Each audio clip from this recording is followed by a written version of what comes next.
Student, welcome to online lecture. Student, आज हम first chapter introduction of book keeping and accountancy इसका next theory part start करेंगे।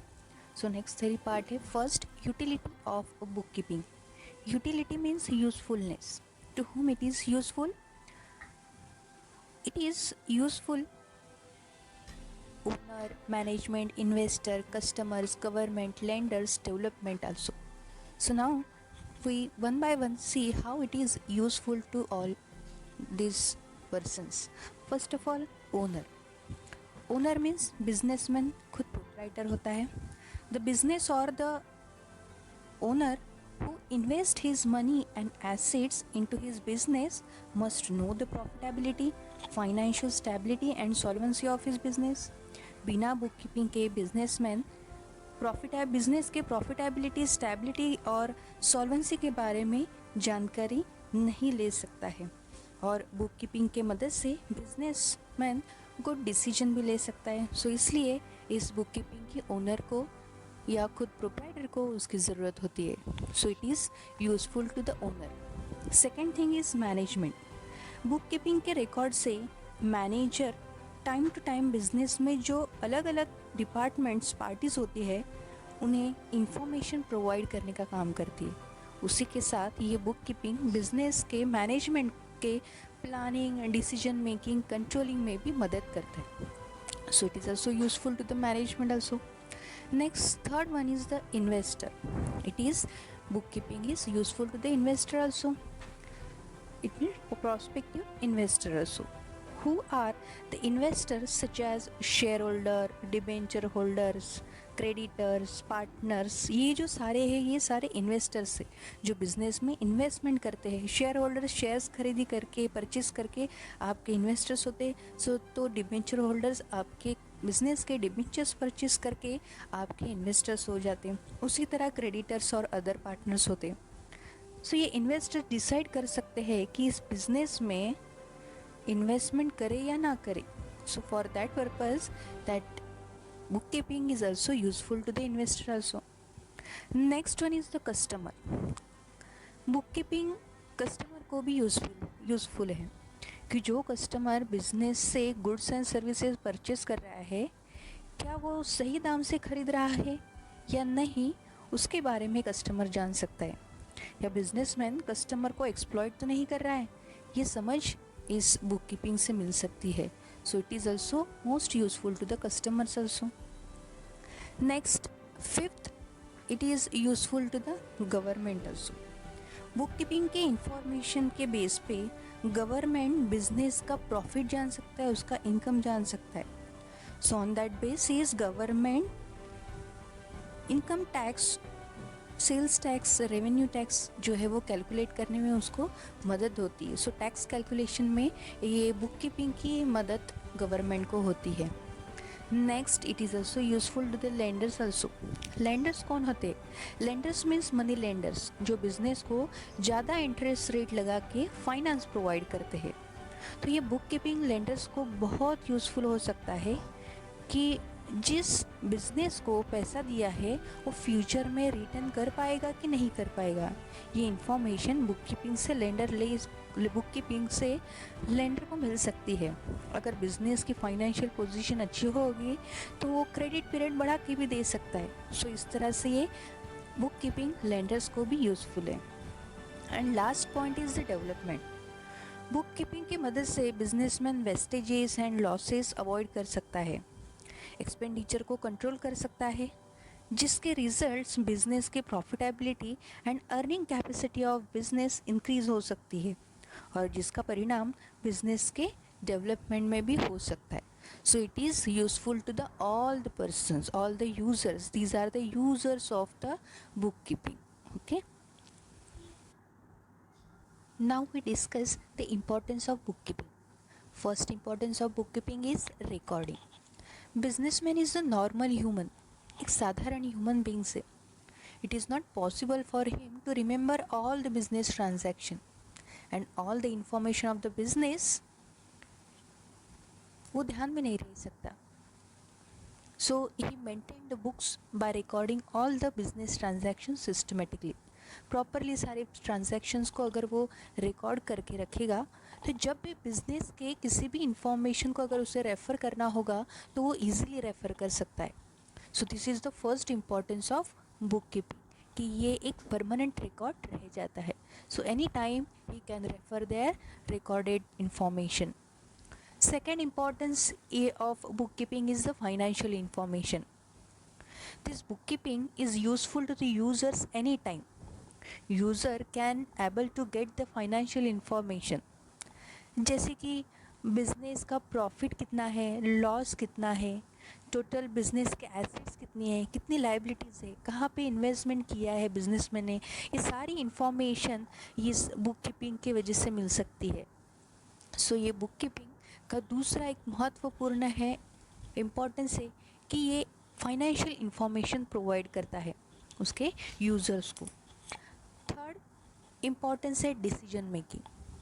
जैसे कि हमने फर्स्ट और सेकंड पॉइंट में ऑलरेडी डिस्कस किया कि book keeping means recording of all the business transaction in systematic way, और ये इंफॉर्मेशन बिजनेसमैन और उसके साथ जो उसके यूज़र्स है उसको वो इम्पॉर्टेंट और वैल्यूएबल इंफॉर्मेशन प्रोवाइड करती है.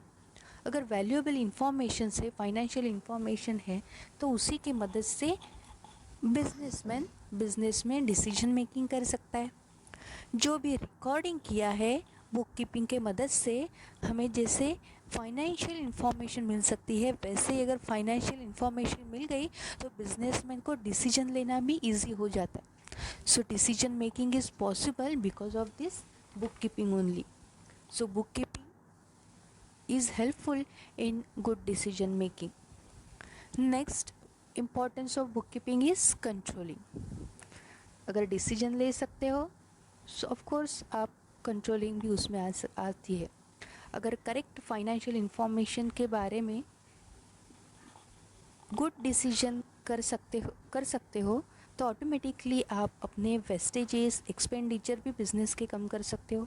तो बुक कीपिंग बिजनेस की एक्टिविटी के कंट्रोलिंग का भी काम करती है. So this is the next point of the importance of book keeping.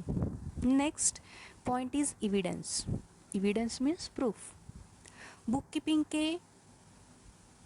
Keeping में रिकॉर्डिंग होना मतलब रिटन फॉर्म में वो प्रॉपरली सिस्टमेटिकली रिकॉर्डिंग होता है. जो अगर बिजनेस में कोई बात या कोई डिस्प्यूट्स क्रिएट होता है, कोर्ट मैटर होता है, कोर्ट केस होता है, तब ये book keeping as an evidence और द प्रूफ बन के काम आता है. सो बुक कीपिंग में जो भी रिकॉर्डेड इंफॉर्मेशन है it is act as a evidence और द प्रूफ.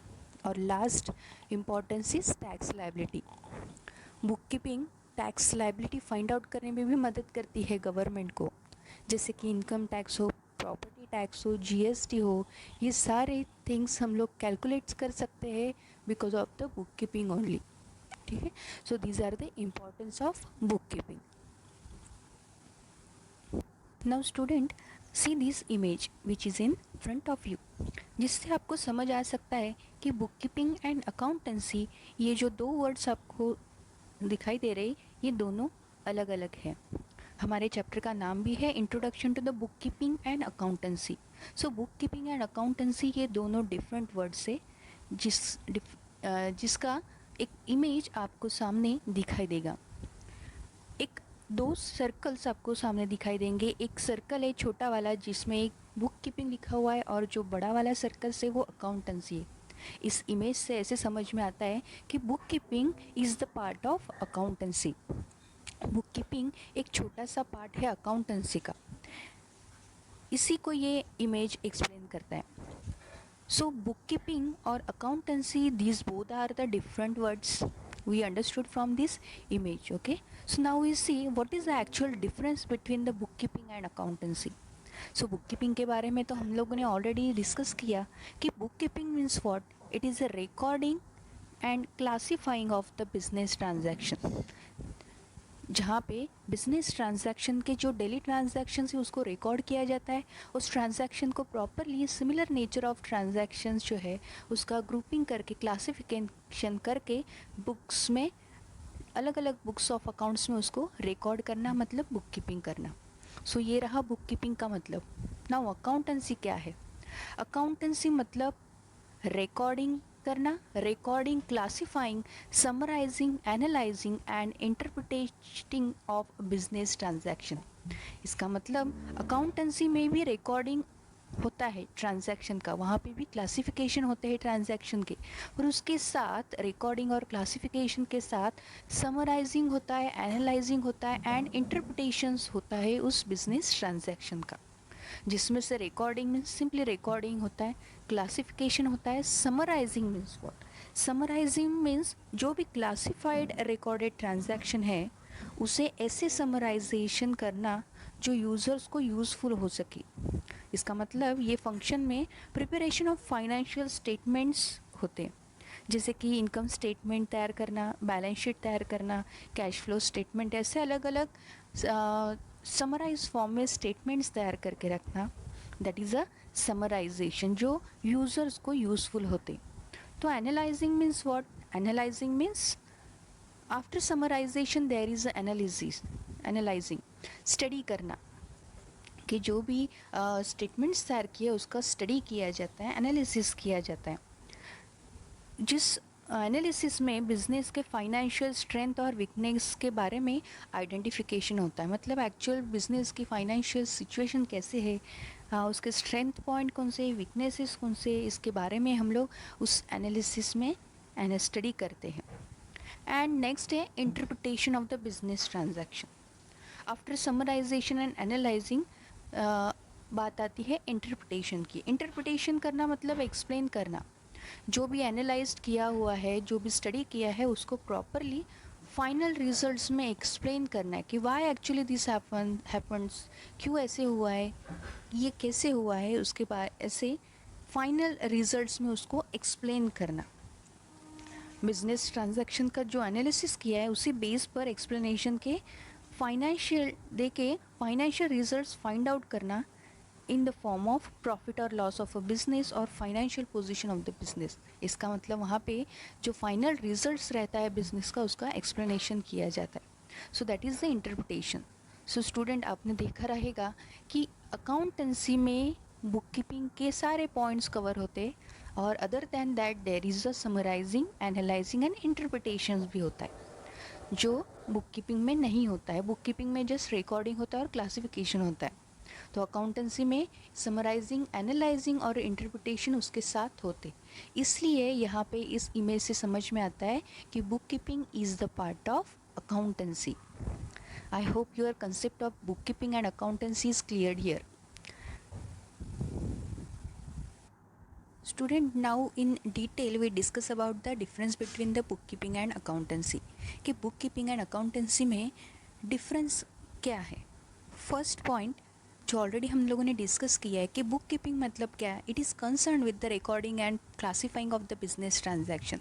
ये एक ऐसी प्रोसेस है बुक कीपिंग मतलब जहाँ पे बिजनेस ट्रांजैक्शन का रिकॉर्डिंग एंड क्लासिफिकेशन किया जाता है। तो अकाउंटेंसी मतलब इस ये भी एक प्रोसेस है, पर इस प्रोसेस में रिकॉर्डिंग और क्लासिफिकेशन के साथ साथ summarising, analysing and interpretation of the business transaction किया जाता है, that is a book keeping. So it means book keeping it is the part of your accountancy, जो हम लोगों ने ऑलरेडी पहले वाले स्लाइड्स में डिस्कस किया था। Second point is the stages.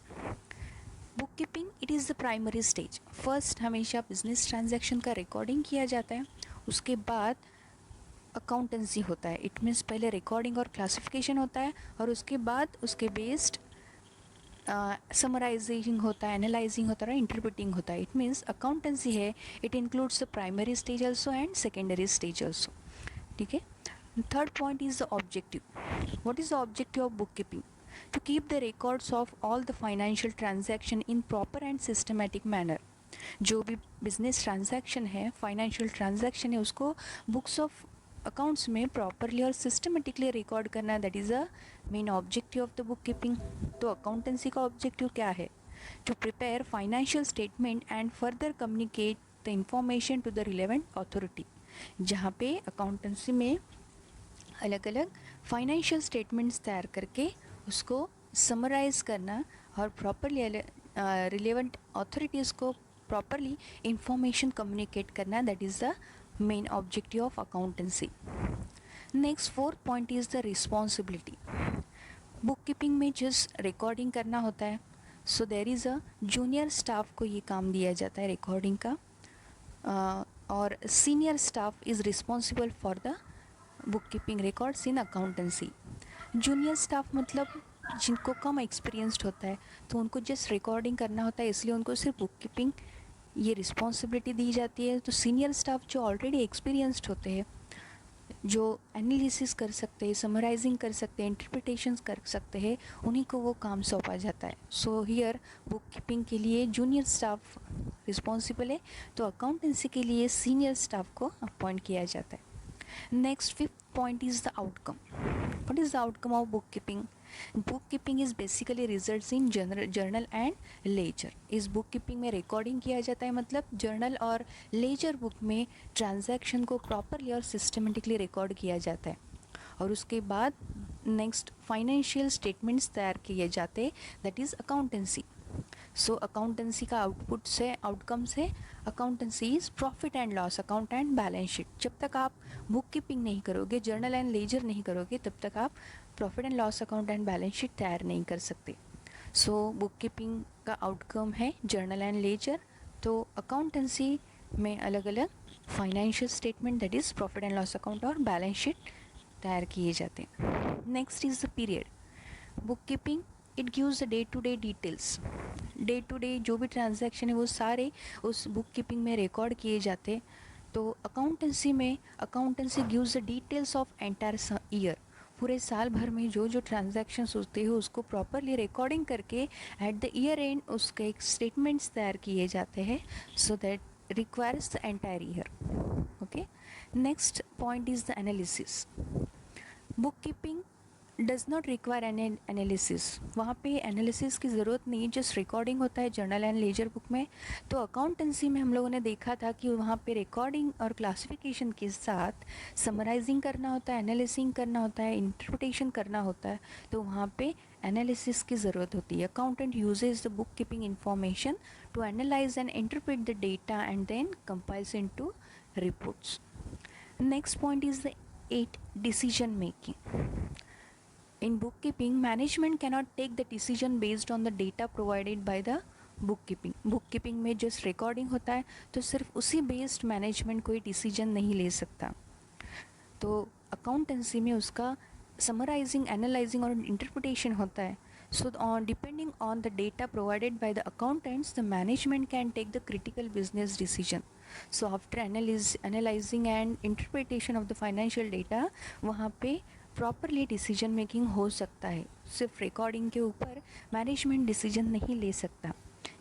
इसलिए decision making depending on the data provided by the accountant and not on the data based on the book keeping.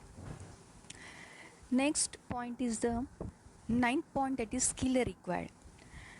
In book keeping analytical skills की ज़रूरत नहीं है, because वहाँ पे analysis नहीं होता है, जस्ट रिकॉर्डिंग किया जाता है. बट इसकी ज़रूरत एनालिटिकल स्किल्स की ज़रूरत अकाउंटेंट को होती है, क्योंकि उसको इंटरप्रिटेशन करना होता है, एनालिसिस करना होता है और आगे जाके कम्युनिकेशन करना होता है, इसलिए वहाँ पे एनालिटिकल स्किल्स की ज़रूरत होती है. सो स्टूडेंट, ये रहा difference between the book keeping and accountancy. Up to this stage your concept of book keeping and accountancy is clear. I hope आपको दोनों के बीच में जो भी डिफरेंस है वो समझ में आया होगा. So here our difference between is completed. Student, now we discussed on basis of accounting systems or methods of accounting system. कौन से है methods of accounting system? First है कैश बेसिस, दूसरा है एक्रूअल और मर्केंटाइल बेसिस, और तीसरा है mixed or hybrid basis. So first basis है कैश बेसिस. इस अकाउंटिंग सिस्टम में actual cash receipts and actual cash payments record किए जाते, जिसका मतलब जहाँ पे suppose for example mister A है, बिजनेसमैन है, उसने कुछ गुड्स, उसके जो आउटपुट्स थे वो सोल्ड कर दिए, सेल किए. सेल जैसे ही सेल किया वैसे ही उसके बदले में उसको कैश मिल गई 10,000 रुपीज़. सो 10,000 रुपीज़ एक्चुअल में उसे मिल गए immediately. So 10,000 is as a income वो अपने बुक्स में रिकॉर्ड कर देगा. So when actually cash received, he records the income in his book. So that is a cash basis. और सपोज उसने अपने स्टाफ के मेंबर्स को सैलरी प्रोवाइड किया, so it is a expenditure. So जैसे ही सैलरी पेड कर दिया अपने स्टाफ मेंबर्स को, तो वो भी उसने अपने बुक्स में अकाउंटेंट के हिसाब से रिकॉर्ड कर दिया as a expenditure, salary paid to the staff. So यहाँ पे एक्चुअल कैश पेमेंट हो चुका है. सो इमीडिएटली यहाँ पे दोनों एग्जांपल्स में जैसे ही कैश आती है एज इनकम, वो रिकॉर्ड किया जाता है, और जैसे ही खर्चा हो जाता है तो वैसे ही इमीडिएटली रिकॉर्डिंग किया जाता है. It means it is a cash basis. इसका ही मतलब जहाँ पे एक्चुअल कैश रिसीट्स और एक्चुअल कैश पेमेंट्स का रिकॉर्डिंग होता है, so that basis of accounting system is called as a cash basis. Most of the time ये मेथड और ये सिस्टम प्रोफेशनल्स लोग फॉलो करते हैं, जैसे कि doctors, lawyers, chartered accountants, not for profit organisations, उसको ये फॉलो करते हैं. सेकंड जो मेथड ऑफ अकाउंटिंग सिस्टम है, दैट इज़ एक्रूअल और मर्केंटाइल बेसिस. इसमें क्या होता है, revenue is recognised when it is earn और accrued, and expenses are recognised when these are incurred. It means in this method actually what happens, revenue is recognized when it is earned or accrued, and expenses are recognized when these are incurred. मतलब for example हम लोग लेते हैं कि suppose mister A, जो last का example था, mister A जो बिजनेसमैन है, उसने कुछ गुड सोल्ड किए सामने वाले पार्टी को, पर वो सामने वाली पार्टी को बोलते कि मुझे कुछ दिनों का क्रेडिट पीरियड चाहिए, फ़िलहाल मेरे पास पैसा नहीं, कुछ दिनों के बाद मैं आपको आपके पैसे लौटा दूंगा. So at that time businessman जो मिस्टर ए है अपने बुक्स में उस सेल का एंट्री करेगा as a accrued income. Okay, immediately. So भले ही वो बाद में कुछ दिनों के बाद उसका पैसा मिलने दो, पर फिलहाल जो सेल हुआ है वो सेल का रिकॉर्डिंग वो उसी दिन करेगा जिस दिन वो सेल किया हुआ है बिजनेसमैन ने.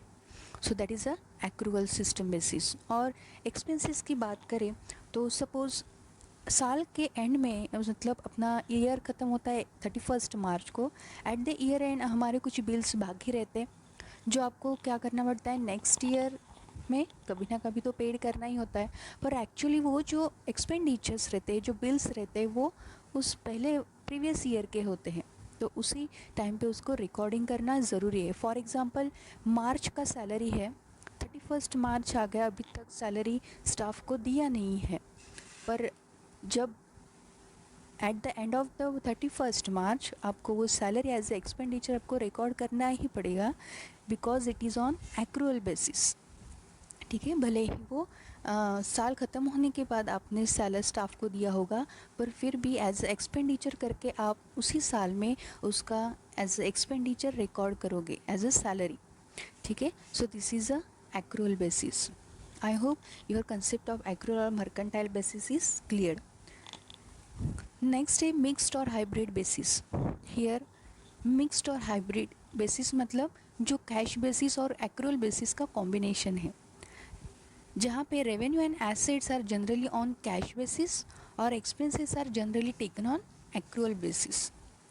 सो यहाँ पे आधा जो हिस्सा है रेवेन्यू और एसेट्स रिलेटेड वो कैश बेसिस से फॉलो किया जाता है, तो एक्सपेंसेस आर जो है एक्सपेंसेस रिलेटेड बातें वो एक्रूअल सिस्टम से फॉलो किए जाता है. मतलब ये कॉम्बिनेशन है अकाउंटिंग बोथ द सिस्टम का.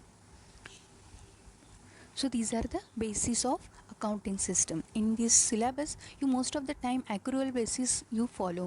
In whenever you solve the problems, आपको ये accrual basis को follow करने पड़ता है. So accrual basis is the most important from your point of view. Okay. Now we study the qualitative characteristics of accounting information. कि accounting information के characteristics कैसे होने चाहिए. There are total 4 characteristics of accounting information. First point है reliability of accounting information. Accounting information reliable होना चाहिए. The accounting information provided in the financial statement should be reliable. It should be true and fair होनी चाहिए, उस पर trust किया जा सके ऐसी होनी चाहिए, क्योंकि वह जेन्युइन है. मतलब कोई भी अनपार्शियल थिंग्स वहाँ पे नहीं होनी चाहिए, जो भी है वो सही होना चाहिए. So that is a reliable accounting information. Second features of the accounting information is relevance of accounting information. Relevant means important from users point of view. Users को वो important होनी चाहिए और irrelevant thing वहाँ पे नहीं होनी चाहिए. The accounting information given in the financial statement must be relevant to the decision making, जिससे properly decision making हो सके. यूज़र्स को रिलेवेंट होनी चाहिए, उसको यूज़फुल होनी चाहिए. यूज़र्स को उनके जिस डिसीजन मेकिंग के लिए इंफॉर्मेशन चाहिए वो उनका पर्पस सॉल्व कर रही है या नहीं, that means the accounting information is the relevant for them. मतलब यूज़र्स पॉइंट ऑफ व्यू से उनके डिसीजन मेकिंग में ये इंफॉर्मेशन जो है वो हेल्पफुल होनी चाहिए. It means it is relevant from the users point of view. Third point है understandability of accounting information. Accounting information should be understandable. वो समझ में आना चाहिए. किसे? ऑफकोर्स यूज़र्स को. It should be presented in a such a manner that users of account easily understood. वो easily users को अंडरस्टैंड होना चाहिए.